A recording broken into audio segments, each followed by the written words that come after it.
The views and opinions expressed on this program are those of the guests appearing on the program and do not necessarily reflect the views and opinions of 8 News Now or Nexstar Media Group. Well, story that we broke this week, there has been some concern over the bill that would fund teacher raises, 277, AB 277, when that's going to get a hearing, if that's going to play out as planned. I know there's a lot of time, of course, till the end of the session. A lot of things can happen. But the part of that we broke is teachers are upset and saying the S word. They are ready to strike. Do you think that's going to happen? No, I don't think that's going to happen. I think that there will be an agreement reached this session to fund teachers' salaries. The governor has already committed to it. The legislature has already committed to it.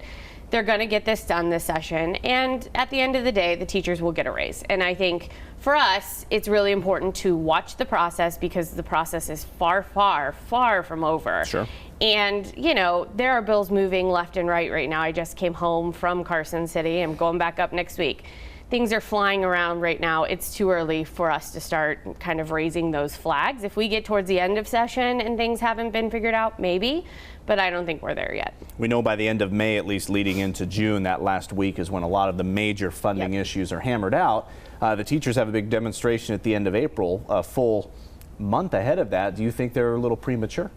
You know, the governor promised all kinds of expenditures, and he also promised we're not going to raise any taxes. And so, I mean, they put themselves in a hole, really. How are they going to come out of this? Yes, I agree. Teachers will wind up getting a raise. But where's the money going to come from? I mean, that's the question. They're going to have to eliminate something. You cannot get something from nothing. Those things just don't work. So in order to create more money for the teachers, what are they going to have to compromise? I don't know the answer to that, and you know, now this is the legislature's in the hands of the Democrats. They think they have a magic way of doing it, and I'm sitting back because I don't go up there back and forth like you do. But I want to see how they fix the situation they put themselves into. I think they will get the raise in the end, not maybe what they expected. Annette, do you see some of the talk I hear from insiders is that all of the different bills, it's almost like there are 63 different lawmakers doing their own version of the budget. So a lot of these bills, this flurry these last couple of weeks that have been introduced, are asking for a lot of things that maybe weren't funded in the governor's budget. Is that maybe creating at least a roadblock for now that they have a little extra work to do before the end of the session? Look, there's always bills that create unfunded mandates and move things forward. That's how our state government works, and it happens on both sides of the aisle. You see it from all lawmakers. This is part of the process, and some of those bills will get hearings, some of them won't. Some of them will get passed, some of them won't. In the state of Nevada, we have to have a balanced budget. That is by the Constitution. So, like Alan said, some of this will not get funded, and some of this will get funded. And how do we find that funding without raising taxes and raising revenue? That is the big question, and so we have to wait and see what lawmakers figure out. I think they'll get it done, and I think for the big stuff this session that the governor promised in his budget, he will figure it out, the legislature will figure it out, and we will get out of session with the things that were promised in that budget. And so, but some of the lawmakers who put in bills that, you know, create unfunded mandates, some of those won't get heard and some of those won't get passed. And again, that's how every session works. This is nothing new. I think I'll switch it over to stay on the legislative theme. I'll start with you, Alan. The only thing that stood in the way of well, we have a $12 minimum wage bill now that's going through. The only thing that stood in the way of that last year was a veto pen last time around 2 years ago with a fiscally conservative governor, but nonetheless a Democratic governor. Any reason to see why this $12 wouldn't get signed into law? Oh, I think it'll be signed into law. I think that Frierson, I believe, actually redefined what these minimum wage jobs are. I can't remember the exact words, but it was something to the effect of these jobs are no longer jobs for teens, young people anymore. It's changed. So what they have done is they have redefined what minimum wage is, who's going to have it. Some of these jobs people will have, and it will be a situation where that's their occupation. I mean, they're going to work in places like a McDonald's or something like that. He actually mentioned the McDonald's, you know, for young kids, stuff like that. So some of these jobs will remain the minimum wage, but for adult seniors who are retired and they've gone back in the workplace, and others who are trying to climb up and get a minimum wage. Here's what I'm worried about more than anything at all. While they've redefined, Frierson and others have redefined what the minimum wage jobs are all about, nobody has talked about the idea about what this is going to do for and to young people. I think it creates character when young people have part-time jobs during the school year. I think it creates character when they have jobs during the summer. I did when I was going through high school and even into college. And if these kids now are going to be priced out of being able to get into these jobs, where are they going to go? I mean, I don't know the answer to that either. They don't have the answer. And I'm curious to see how they're going to address something like that. It's easy to say we're going to give a minimum wage, we're going to give it to all these adults who need it, and the people who are struggling, and you know and the older folks. But what do you do for the young kids who want to work and they're priced out of the job market? Literally, they're priced out of the job market. I would think you would tend to agree that it will pass and get signed this session. It's going to pass. It's going to get signed this session. I will say groups like mine have been fighting for a long time for $15. And so we were, disappointed when we saw $12, but we are working with Speaker Frierson and the Assembly and the Senate to get this passed because Nevadans deserve a raise. And it's not just young people who will be impacted by this. Some of them who are actually, raising families or helping take care of families, it's all people that will be impacted by this because when more people do better, you have less people on social services, more people can get ahead, they can get affordable housing, they can do all of the things that they need to do. And we know that the cost of living has gone up significantly and the cost of, or the price of minimum wage has not gone up with that cost of living. And so this is putting us on the right path. I believe this is a floor, not a ceiling. So I believe this is a good start for the state of Nevada to start moving ahead. And I think we have to see because I believe that there will be other pieces of this coming that will also improve how we do minimum wage going forward in the state of Nevada. But as Frierson said, I'm going to ask you.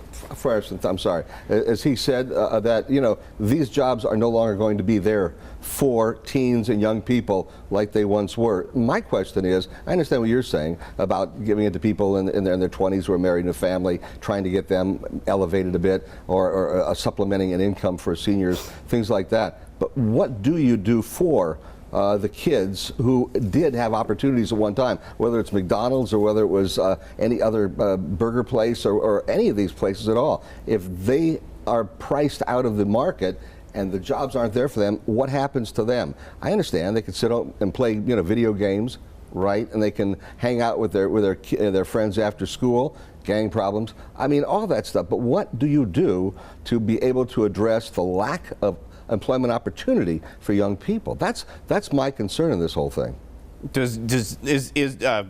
From your point of view, do you see that there are a lack of opportunities for youth? I don't. I don't think there's a lack of opportunities. I had a job at 13 years old and I had a work permit to do so. I don't think there's going to be a lack of job opportunities. I don't think the sky is going to fall when we raise the minimum wage to $12. You haven't seen it happen in other states. It's not going to happen here. And I think what we need to prove here is that when we raise the minimum wage to $12, the sky doesn't fall, young people still work, people who are, older who have minimum wage jobs as well, because that's actually the vast majority of these people who are older, not actually kids. Mm-hmm.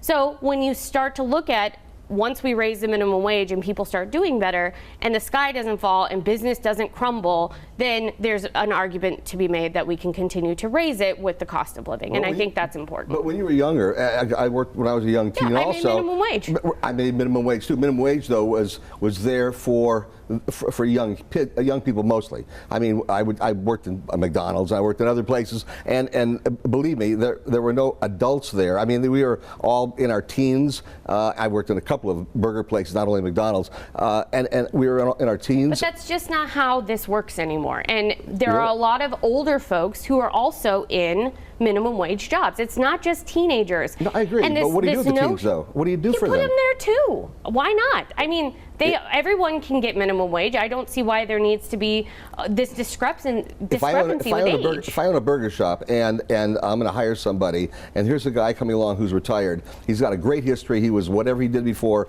Now he needs to supplement his Social Security and whatever. But he's got a good history of working, of being on time, and I know I can rely on him. Or there's a brand new kid. I don't know. I want to give him a shot at it, but here's the deal. I know I can rely on the older guy because I see his resume, where he came from. Young kid has never worked before.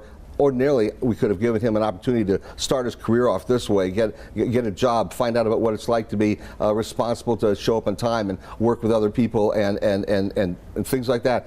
But I'm going to hire the guy who I know. Same money. I'm going to hire the older guy who I know has got a history of being responsible. I think there are enough jobs out there for everyone to go around. Wow. Okay, we'll see. I don't agree with that at all. And I hope you're right. I don't think you're right. I think that's going to be the crux of the problem. The sky's not going to fall. Trust me. The sky's not going to fall, but we're still going to have a problem. Though. Okay. Let's talk about a couple of, there are a couple of bills related to tobacco that are going through, and one of them would be raising the age for tobacco use to 21. Annette, what do you think of the idea, just simply? I mean, I think we should look at it. Look, my grandmother died of lung cancer from smoking, and so personally, I have a hard time with cigarettes. But at the end of the day, if you choose to smoke, you choose to smoke, and that's a decision you get to make about your body. I do think it's something worth looking at, though. There are other states across the country, and specifically here in the West, that have raised the age to 21 on smoking, similar to gaming and other things. You know, I think there's a lot of considerations we need to look at in Nevada because we do have gaming. A lot of casinos allow smoking in their venues. Now, if you're in the casino, you should be 21, so that would line up with smoking. At the end of the day, it's something we need to look at. It's something we should talk about and have a conversation about. I'm interested to hear kind of both sides of the argument, and then we'll move forward. I don't know that this is the most important issue we're going to debate this session, but at the end of the day, I think it's a good conversation to have because we do know that both smoking and secondhand smoke cause cancer and, you know, create health problems. And for somebody like me who has asthma, that's a really important thing to start thinking about, maybe cutting back on who can have access to cigarettes and things like that. So, yeah, I do think, because we talk about oftentimes issues that deal with 18 versus 21, and you talk about all of these different things. So I just want to get your take as well, Alan. Well, first of all, I don't smoke. I did when I was growing up. I was an idiot kid doing that, but a lot of people did. That was the thing. Smoked for a long time, stopped. I can't tell you how many decades ago I stopped smoking. And I don't care for cigarettes, and I don't care for the smell either. Your asthma is not going to be impacted by whether an 18-year-old or a 21-year-old smokes.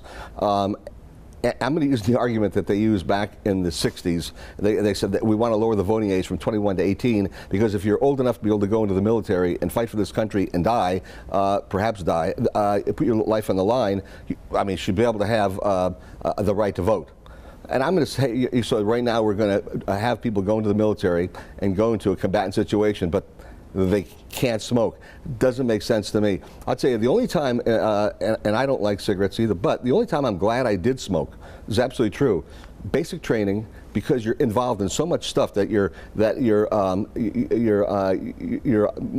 things are not clear because they put you into a weird space in basic training.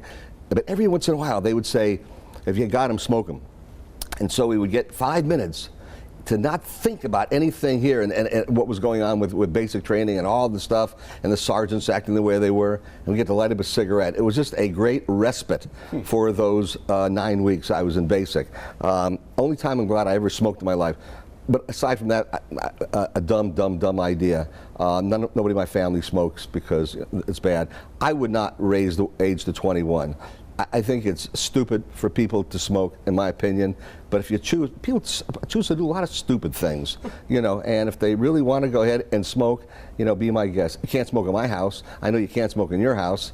And there are a lot of places you cannot smoke inside. Casinos have been debating this for years. They tried to Californicate Nevada once by saying, I remember the gal who came here after they passed the law in California. I had just started in Las Vegas, and her thing was, now we're going to get all the casinos to stop, smoking. Get out of here. Get out of here. I go to a casino, and I see people sitting down at the One Armed Bandits and everything like that, or wherever, and they're all smoking away, and they're spending a lot of money. Shut up, leave them alone, and let them do what they're going to do. Do not raise the smoking age. It's not going to impact us, but don't raise the smoking age. That's dumb. Well, no charges for President Trump after the Attorney General released the summary of the Mueller report. So, calling for this, the investigation. A lot of, it seems at least now, a conclusion has come about. So, what is your conclusion based on what you've heard so far? I want to see the full report. I don't believe Barr, and I don't believe what he has to say. He works for Donald Trump. Of course he's going to say whatever Donald Trump wants. And I will say, Barr even said this does not exonerate him. So, we need to see the full report. The American people deserve to see the full report. It was funded with taxpayer dollars. I deserve to see it. Everyone else deserves to see it. And let us make that final conclusion. I think Congress needs to see it. I think both the Senate and the House need to see it. There are ongoing investigations in the House about this, about other criminal activities. Let them see it. Let them make the decision as to what's in it. Again, withholding information from the American people is how we got here. And it creates questions and it creates speculation. So if you want to get rid of the questions and you want to get rid of the speculation, let us see the report. I think it's very simple. Your famous quote when we talk about this is, let the chips fall where they may. Correct. Have they fallen where they may? Yes, they have. And Donald Trump has been proven there was no collusion. And that's the finding of the Mueller investigation for 2.5 years. Other people yelling and screaming for 3 years. The difference between, by the way, I'm not against releasing the report either, but there is a difference, though, between what Starr was doing under Clinton and what's going on with Mueller under Trump. Because one of them, and I'm sorry, I did not bring this here, one of them is a special counsel, one's an independent counsel. And whatever Starr was required. It was required as part of that position to release everything. This one, where it's involving Mueller, that is not only not required, but it falls under the preview of the executive branch. Executive. So when people were like Nancy Pelosi were saying, oh, they shouldn't get a preview of it and stuff like that, give me a break. It's part of the executive branch. It's different than the Ken Starr investigation about Clinton. Number one. Number two, yes, this exonerates him completely from any kind of collusion. There was never collusion, but you did have all these people like Schiff, who should be taken out of his position, and Slawell, and all these slime buckets out there who were constantly saying things like the collusion. We know, matter of fact, Slawell and Schiff said, we've seen it. We've seen the proof. There was collusion. Okay, well now we know that's a lie, an absolute lie. You know, these people ought to be. There should be an investigation, and the investigation ought to be on the Democrats in Congress and on what Hillary was doing and her campaign was doing with the Russians. We don't know about that. Believe me, I'll tell you one other thing.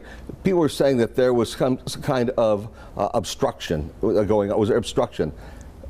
About 4 days or so before the report was released to Barr, Mueller came out and said, he said, I was not obstructed by anyone in the investigation or the formulation of the writing of this report. I was not obstructed at all. He said that, and that was on his own volition, because people kept saying, oh, I don't know what's going to happen. There was obstruction. No, there was no obstruction. There was no collusion, except on the part of the Democrats. There ought to be an investigation. I'll tell you one last thing, too. So what about Barr saying it doesn't exonerate him? You don't make anything of that? Barr is just saying, you know what? It's right down the middle now. Okay. I don't think he's read the whole thing. I believe sincerely that this is great.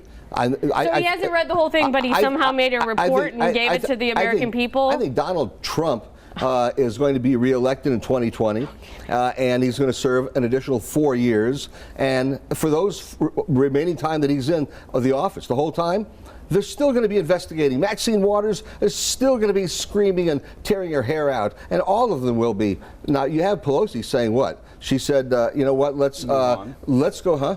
She said, "Move on." She said, "Let's move on." And really, there's other crimes we can investigate. Don't worry. Crimes. We've never said there should be impeachment.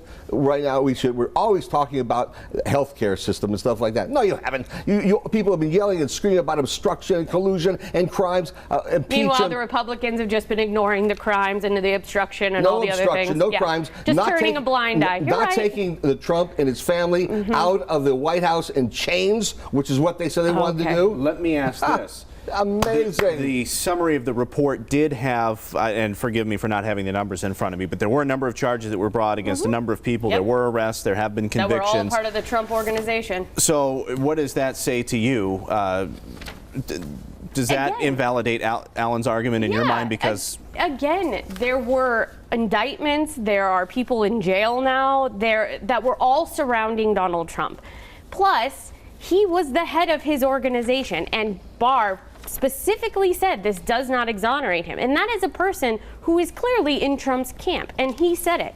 So let the chips fall where they may, Alan. let's see the report, let's give it to Congress, let's let them do what they need to do in terms of their investigations, whether it's Dina Titus's committee to look into the hotel, Trump Hotel, across the street from the FBI and what was going on with that. Oh, boy. All of the different things that are out there. Oh, boy is right. And let's let the chips fall where they may. Well, we have, and now that the report is... Let's read as the good as the report. company that you keep, essentially. You know what? Yes. Every one of the people who were indicted and convicted, every one of those people, not one of them, not one of the indictments, not one of the charges, not one of the convictions, nothing, none of it had to do with Trump, his campaign, his kids, or anybody like that around him. None of those did. I'm not defending the people who have been charged, tried, and those who have been convicted. I'm not defending them. I'm just saying that none of it, not one iota, has been connected to Trump or his campaign at all. With Trump, you know what? The evidence shows that he is innocent, and that's so. But now they're saying he's guilty, even though it comes out. You take Jussie Smollett, who it's overwhelming. All of this evidence shows he's as guilty as hell, and yet he's innocent. So, I mean, it's a convoluted world that we live in. Up is down and down is up. It's Alice in Wonderland. Yep. Well, I We think have Donald Trump as president. You're 100% right. you guys agreed on Alice in Wonderland. I think that's a good place for us to stop. But thank you both for coming in this week. Mad Hatter.